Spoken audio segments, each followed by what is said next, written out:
Estate परीक्षा qualified करके निश्चित तौर पे आपका जो स्टेप है आपके लक्ष्य की तरफ बढ़ चुका है। लेकिन आपका जो अगला स्टेप होगा यानी कि बीपीएससी टीआरई 2 की अगर हम बात करें तो ये इतना आसान नहीं होगा। आप अगर एस्टेट क्वालिफाइड कर गए हैं, आज के वीडियो में खास करके हम बात करेंगे एस्टेट पेपर 1 के बारे में, यानी कि 9-10 के शिक्षक बनने आप जा रहे हैं और आप बीपीएससी टीआरई 2 का इंतज़ार कर रहे हैं तो इस वीडियो को लास्ट तक ज़रूर देखिएगा, क्योंकि कई विषय ऐसे हैं जहां आपको आसानी से जॉब मिलने वाली है यदि आपका विषय वही है तो, और कई ऐसे भी विषय हैं जहां बहुत ज़्यादा भीड़ है। किस विषय में नौकरी लेना आपके लिए आसान होगा और किस विषय में नौकरी लेना निश्चित तौर पे हम कह सकते हैं कि उसके लिए आपको कठिन परिश्रम करना होगा। आज के इस वीडियो में संपूर्ण विश्लेषण के साथ हम आपसे बात करेंगे कि ईच सीट, अलग अलग विषयों का मैं बताऊंगा कि प्रत्येक सीट के लिए अलग अलग विषय में कितने कितने शिक्षक अभ्यर्थियों का फाइटिंग है, यानी कि एक सीट पर कितना शिक्षक अभ्यर्थी फाइट करेंगे। इस बात की जानकारी इस वीडियो के माध्यम से हम आप तमाम अभ्यर्थियों के बीच रखेंगे। कल का वीडियो अगर आप नहीं देखे हैं तो आप उस वीडियो को जाके देख सकते हैं। उसमें मैंने स्पेशल यानी कि पार्टिकुलर तौर पे सोशल साइंस के बारे में उसमें स्पष्ट किया है कि किस तरह से मैं यह डेटा को जो है निकाल पाया हूं। आइए हम बिना देर किए हुए आपको लिए चलते हैं उस विश्लेषण की तरफ जहां आपका सारा डाउट जो है क्लियर हो जाएगा कि हम कितने शिक्षक अभ्यर्थियों से फाइट करने वाले हैं और तब जाके हमारी जॉब पक्की हो। विश्लेषण करने से पहले आपको एक चीज़ जान लेना चाहिए कि बीपीएससी टीआरई फर्स्ट, यानी कि जो बीपीएससी टीआरई फर्स्ट अभी हुई है और उसका रिजल्ट आने वाला है, उसमें हम अगर 9-10 एस्टेट पेपर 1 की बात कर लें जिससे 9-10 का शिक्षक बनना है और उसकी परीक्षा हो चुकी है 26 तारीख को, तो यहाँ पर उसमें अगर देखिएगा तो उसमें हिंदी के लिए आप दिख रहा होगा आपको कि हिंदी में 5486 सीट था, जिसमें मात्र जो 2019 में जो एस्टेट हुई थी, 2019 में जिसकी वैकेंसी आई थी एस्टेट के लिए, तो उसमें मात्र 4721 लोग ही क्वालिफाइड थे। और सीटें कितनी थी, पद कितनी थी, तो 5486। आप सोच सकते हैं कि जितने लोग क्वालिफाई थे उससे कहीं ज़्यादा सीट उस विषय में था। तो ये जो विषय है वो आसान हो गया था। 7वां चरण का कह सकते हैं, या बीपीएससी टीआरई फर्स्ट जो हुई उसमें कहीं ना कहीं आसानी हुई और शिक्षक अभ्यर्थी लगभग अगर वो कह सकते हैं कि कम से कम क्वालिफाई कर जाएं तो उनकी जॉब हो जाएगी।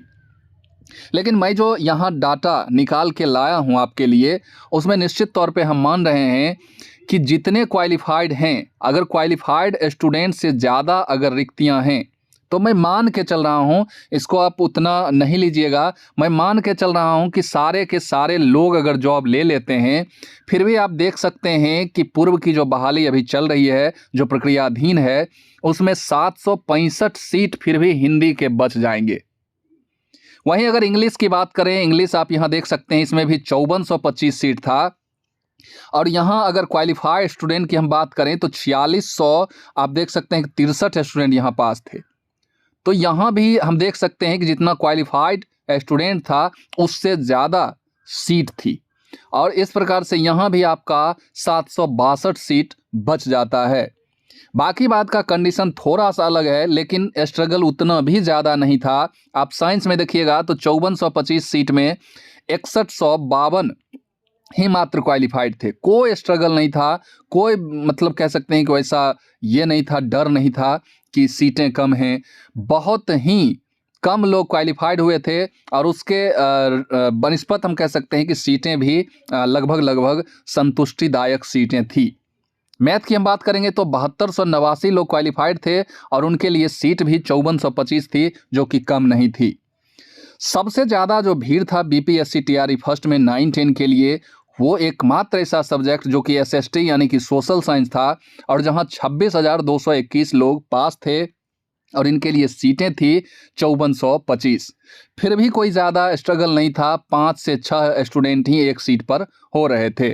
6 स्टूडेंट मैं इसलिए बोल रहा हूँ कि इसमें जो स्टेट 11 हुआ था उसके भी कुछ स्टूडेंट ये सारे क्वालिफाइड स्टूडेंट में इंक्लूड हुए थे, तो इसलिए थोड़ा बहुत जो है डेटा इधर उधर होगा, बाकी बात जो है सब कुछ ठीक ही रहा।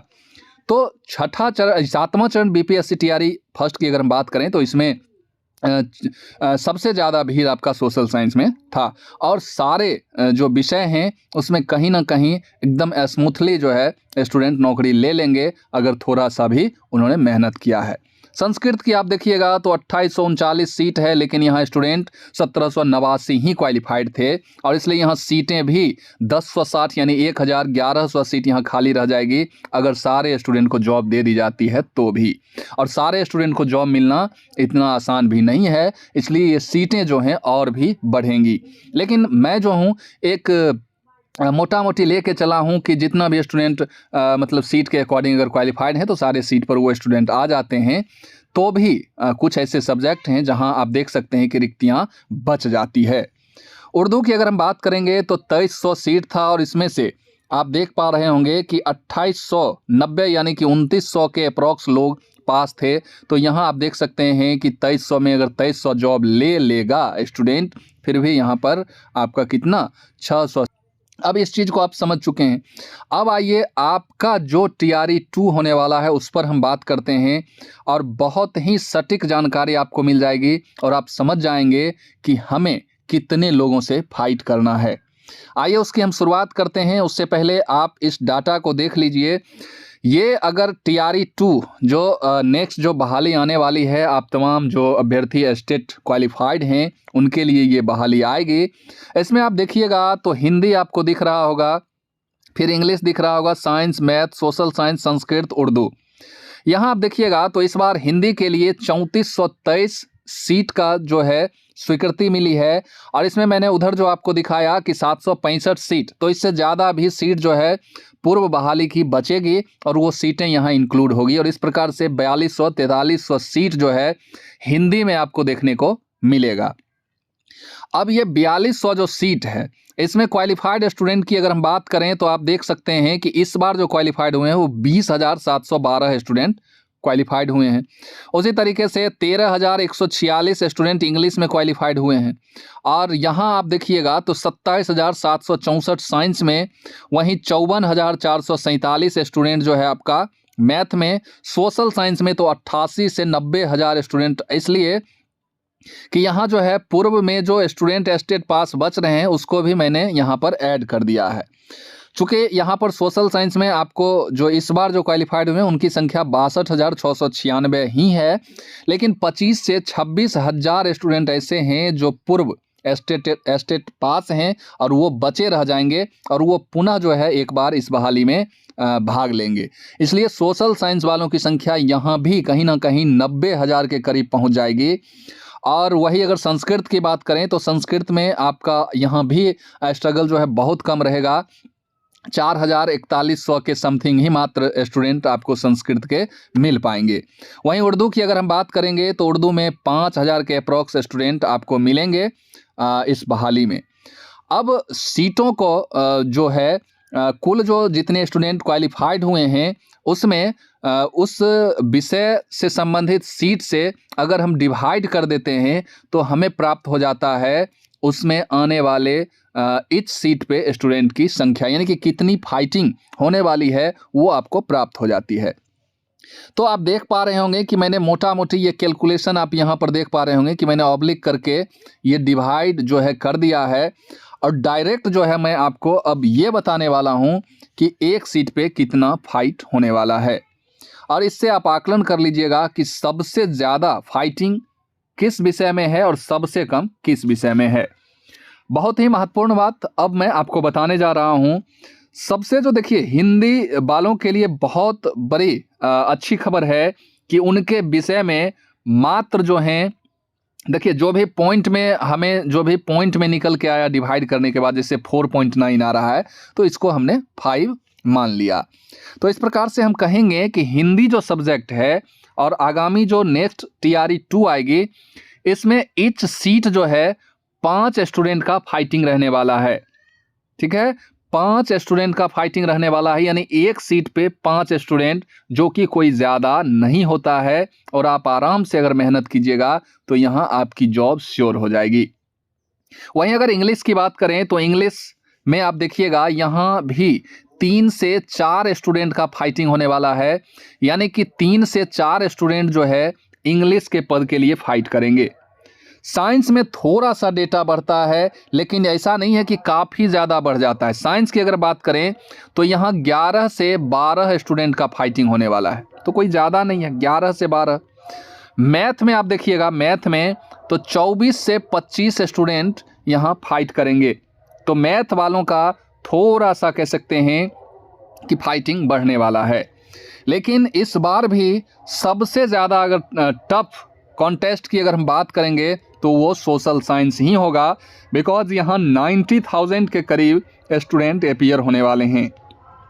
हाँ, ये चीज़ अलग है कि उसमें से कई ऐसे स्टूडेंट हैं जो पेपर 2 भी क्वालिफाइड होंगे तो वहाँ भी जाएंगे, लेकिन कितना जाएंगे? 2000 स्टूडेंट निकल जाएंगे, उसमें से 3000 निकल जाएंगे। फिर भी हम कह सकते हैं कि 70 से 80 हज़ार स्टूडेंट जो है सोशल साइंस में 9-10 के लिए फाइट करेंगे। और इस प्रकार से हम कहें तो 40 से 45 स्टूडेंट, जो कि मैंने कल का वीडियो जो है स्पेशल इसी पर बना के आपको बताया था कि 40 से 45 स्टूडेंट का फाइटिंग यहाँ होने जा रहा है। अब जल्दी जल्दी हम बात कर लेते हैं। संस्कृत में जो है बहुत ही आसान है। संस्कृत में ईच सीट हम या तो यूँ कह लें कि एक सीट पर एक स्टूडेंट, नहीं तो ज़्यादा से ज़्यादा 1 से 2 स्टूडेंट मात्र संस्कृत के लिए फाइट करेंगे। यानी कि संस्कृत में आप क्वालिफाइड हैं और आप अगर थोड़ा सा मेहनत कर रहे हैं, आप बीपीएससी के अकॉर्डिंग क्वालिफाइड कर जाते हैं तो आपकी जॉब हो जाएगी, क्योंकि यहाँ स्टूडेंट ही नहीं हैं। वही उर्दू में भी कोई ज़्यादा टफ कॉन्टेस्ट नहीं होने वाला है। उर्दू के लिए भी आपको जो है 4 से 5 स्टूडेंट ही। तो इस प्रकार से हम कह सकते हैं कि सबसे आसान अगर कहीं है कंपटीशन तो वो संस्कृत का है, और सबसे टफ अगर किसी का है तो वो सोशल साइंस का है, सोशल स्टडीज़ का है। तो ये था उस विषय वस्तु के बारे में जो आपको ये बता रहा है कि आपका कंपटीशन कितना आसान या कितना टफ होने वाला है। आप ये जान गए होंगे कि आपके विषय में कितना फाइटिंग होने वाला है।